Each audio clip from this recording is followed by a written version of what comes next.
This airplane is massive. This is the A340 from Aerosoft and the systems provided by Toliss from X-Plane. Yes, I did say X-Plane. An X-Plane creator has jumped into the Microsoft Flight Sim game, and I'm here to tell you I've spent some time with this airplane for the last few weeks, and it's absolutely perfect the way this plane is. Systems work flawlessly. The texturing is good, the sound is good, and I dare to say that this plane is already in the top 5 of all the airplanes available for Microsoft Flight Simulator.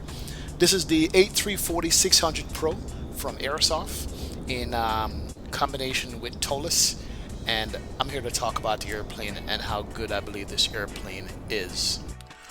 Once you step into the flight deck, you begin to realize how serious of a project this is and how they've spent their time working on all the details of the airplane to make this thing come alive. This cockpit is really nicely done with the scratches and the weathering and the details of the overhead panel, the center pedestal, the glare shield, the whole thing just absolutely rocks, and the color is some of the best I've seen when it comes to Airbus colors. It just looks really nice, really great. And then something familiar to me because I'm an X-Plane user is the EFB, brought over directly from X-Plane. However, it has way more functions than the X-Plane version ever had, and this EFB is really functional in what they have added to it from Microsoft. Let's start at the top row. You have the Navigraph integration, SimBrief integration, the loading, the takeoff performance, the landing performance checklists, and so forth and so on. You also have the situation startup that you can start it cold and dark. It has the autosave function, and I'm just going to go over a few of these things. Autosave is so good. You could save it every 5 minutes if you want, or even lower down to every minute. So if you're doing a long haul and you're worried about the sim crashing at the last minute after 12 hours, don't worry about it. Autosave have you. You can also use the situation for training purposes. When you're on final or downwind or anything you want to train, you could save your situation and always load back where you have to go. The aircraft config, very simple to do as well, but here's something that I would like to show you guys. It has visual effect settings. Now they recommend that you keep it at the default, but you can set the wing flex the way you'd like, and also you can have the flex from the gear bumps as well when you're taxiing out. So it is really intuitive the way you can increase or decrease that to your liking, but I recommend set it the way it is.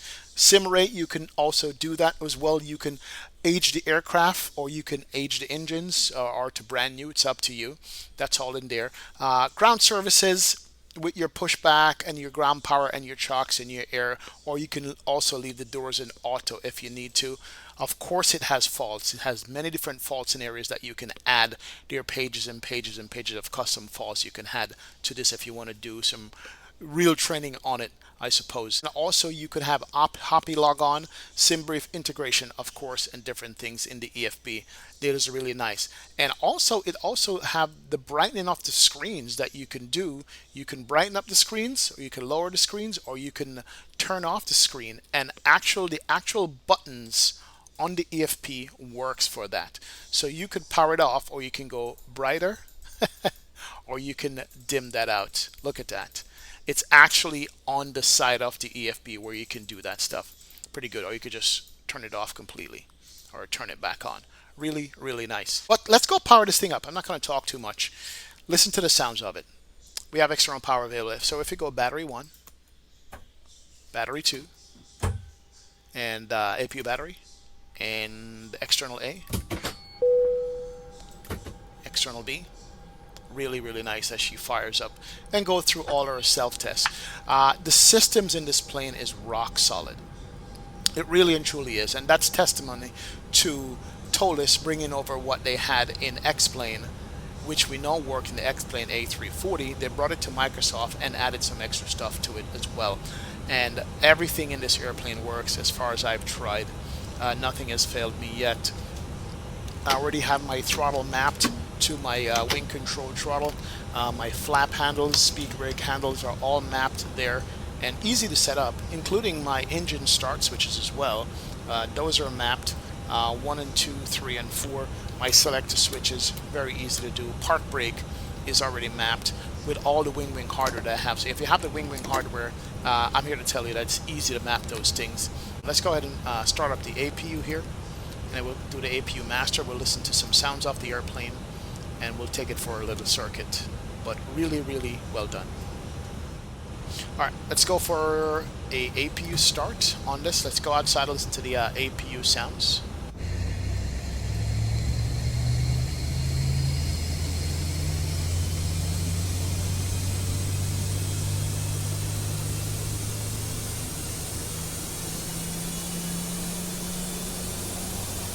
Really nice, deep, bassy sound for the APU. Love it. Pretty good.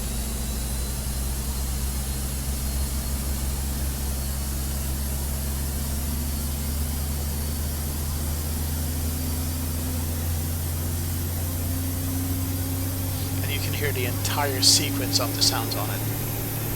Very nice.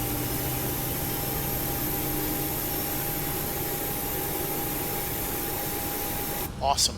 But let's go taxi this thing out. We'll set it up, we'll taxi it out, see how it feels on the ground, and do a takeoff and land of the airplane, and give our opinion on the flight model that Toliss said they brought over something similar from X-Plane, and they made their own custom flight model with no additional software to run in the background. We're going to check and see how that flight model handles with the airplane.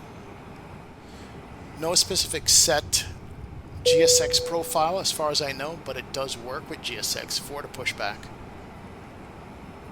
which is pretty good. And let's go ahead and do some engine starts. We're going to start 2 engines at a time. We're going to go to the start mode. I'm going to start engine 1 and 2, and I'm going to shut up and listen to the sounds of the engine starts here. We'll listen to it in front of the engines from inside, and then we'll jump outside and listen to it there as well.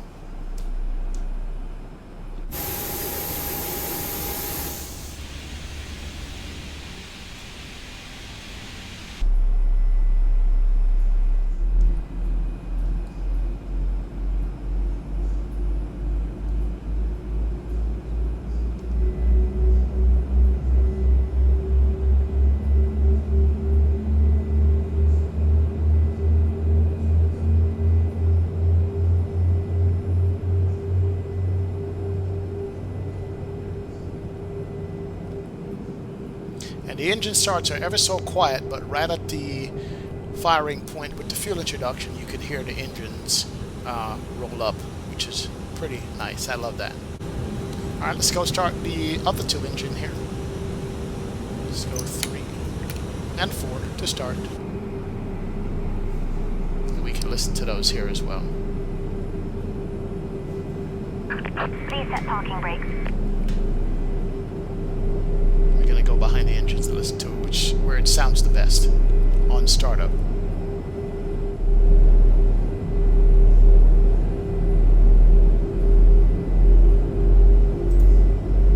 Unlocking gear.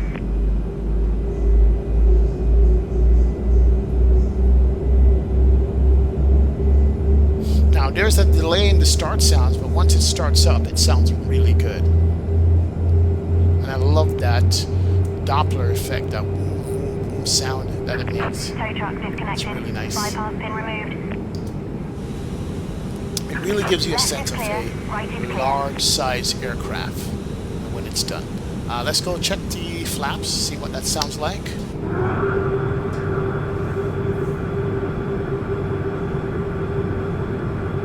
I have no reference point if this is how the real flap sounds like, but this sounds really good.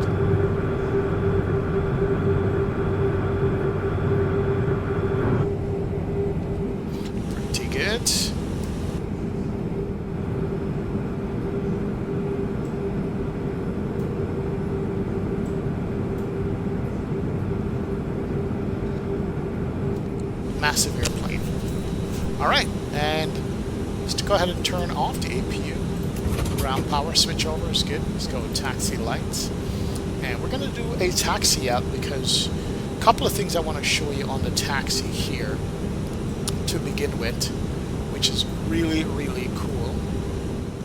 Now here is another feature that gets me excited, and that is the camera. We have the taxi cam that works on the airplane, and there you have the taxi cam up, which is absolutely fantastic. That does work. We're going to taxi with the taxi cam.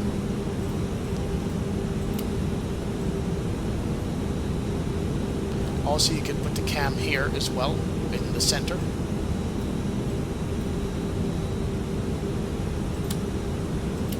And of course, the first officer taxi cam works as well. So all the taxi cams work in here if you need to be. Let's turn on all three. Center taxi cam. Let's go ahead and release our parking brake, and we're going to taxi out to the runway. And she just rolls on her own. And we're going to taxi out with this. What I love about the taxi of this airplane is that you could feel the weight of it. The weight of the taxi is just really, really nice and heavy. And when we get up to the corner here to turn the corner, you will see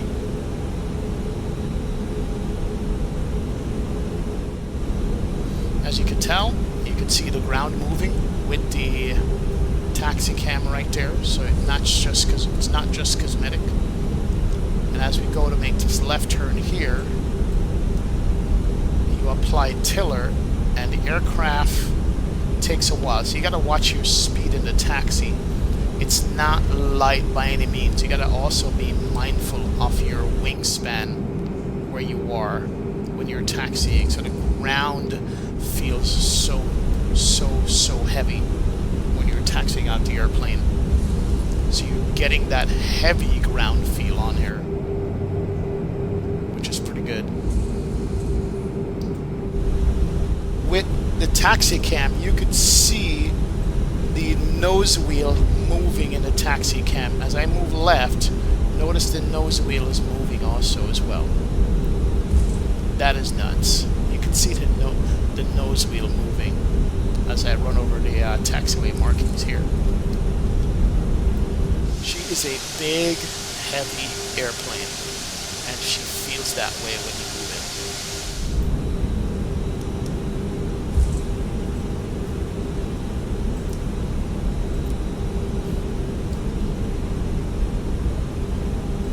Alright, we are set to go. Let's go listen to the sounds on takeoff, and I'll try to talk to you about what the flight model feels like on a big, heavy airplane as this.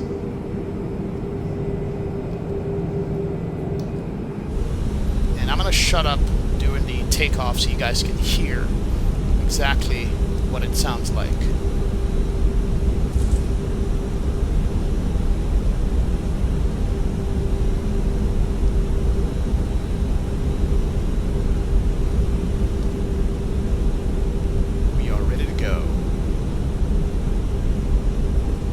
Let's go outside, and we're going to do a stand and start here. Let's go outside of the airplane. Stop that. Even the braking on the airplane, when it's braking, it just feels massive, and it takes a while to slow down. But anyway, let's pull up the engines here. Let's go.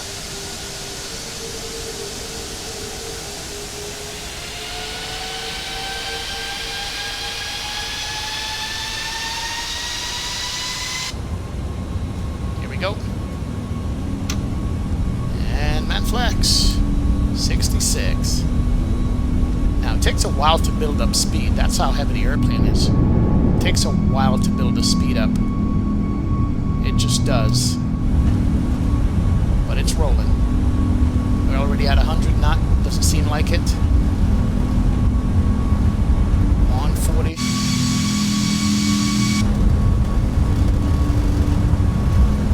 And there is V1, and let's get off the ground. Let's feel this flight model. And that is oh so butter smooth climbing up with this airplane here. Oh so smooth. Let's go ahead and go gear up. Gear's coming up as she flies out.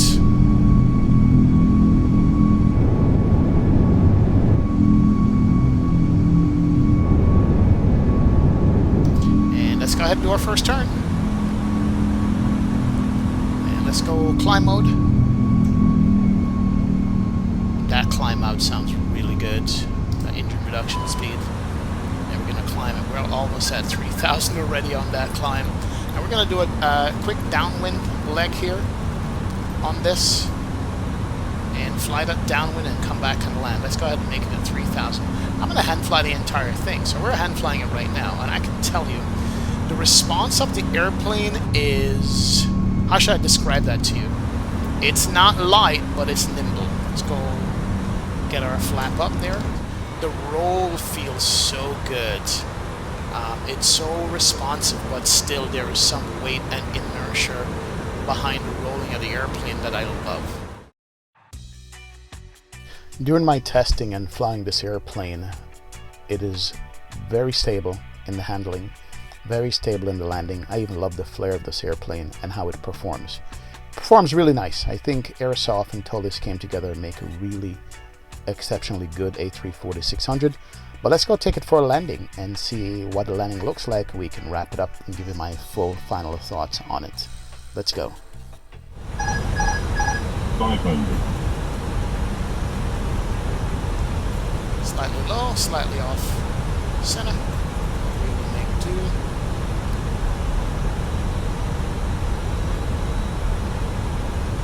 And that hill down there is scary. 500. Auto brake set. We can feel the movement from the hill. Alright, we got a long runway, so we're not going to rush. Just landing it on.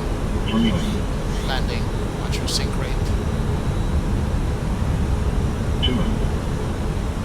100. 50. 40. 30. 20. Retard. 10. Retard. 5. Retard. Retard.